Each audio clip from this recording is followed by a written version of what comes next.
xildhibaanada labada aqal ee baarlamaanka Soomaaliya ayaa maanta kulan aan caadi ahayn ku yeelanaya xaruntooda Villa Hargeysa ee magaalada Muqdisho waxaana xildhibaanada kulankan uu yahay furitaanka kala fadhiga sagaalaad ee xildhibaanada labada aqal ee baarlamaanka Soomaaliya si toos ugu furmaya xaruntooda Villa Hargeysa ee magaalada Muqdisho.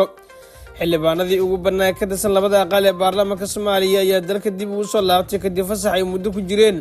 waxaana maanta xarunta Villa Hargeysa Muqdisho ay martigelinaysaa mid ka mid ah kulamada aan caadiga ahayn ee ay yeelanayaan xildhibaanada labada aqal.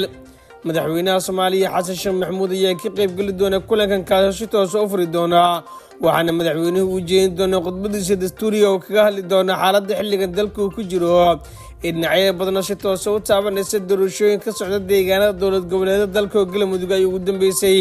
mala dhiban tahay oo ma isku aragtaa qandho joogto ah madax xanuun laba zaa'ida bogo iyo beerka oo ku olola tabardarro zaa'ida xubnaha oo ku xanuuna ama socodka oo ku dhiba indhuhu ma ku madoobaadaan kaalay waxaan ku hayaa dhakhtarkaagii isbitaalka Fiqi Hospital waxaa kugu diyaaro 24 saaxiigan kugu ah dhakhtar Fiqi oo in ka badan 30 sano taqasus leh caafimaadku waa qaali hadda gaar isbitaalka Fiqi oo kumaan eeb uu ku caafiyay ama kala xiriir lambarada shaashada kaaga muuqda.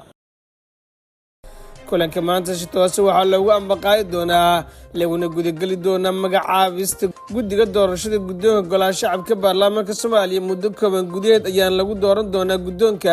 waxaana sidoo kale jiray xildhibaanada labada aqal ee baarlamaanka Soomaaliya qaybtooda u tartamaya guddoonka golaha shacabka baarlamaanka Soomaaliya maalmaha ay waqtiyada soo aadaan si toos u jeediyaan khudbadaha ay kaga hadlayaan waxqabadkooda haddii ay ku guuleystaan tartanka guddoonka golaha shacabka baarlamaanka Soomaaliya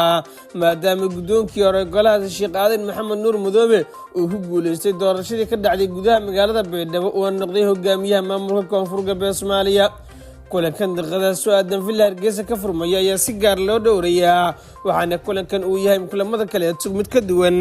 indhaha xubnaha siyaasadda falanqeeyay qeybaha kala duwan ee bulshada ayaana ku sii jeeday xarunta Villa Hargeysa oo halka ay ku jiraan xildhibaanada labada aqal ee baarlamaanka Soomaaliya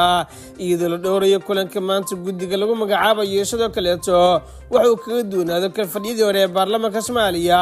ee ka furmayay gudaha magaalada Muqdisho.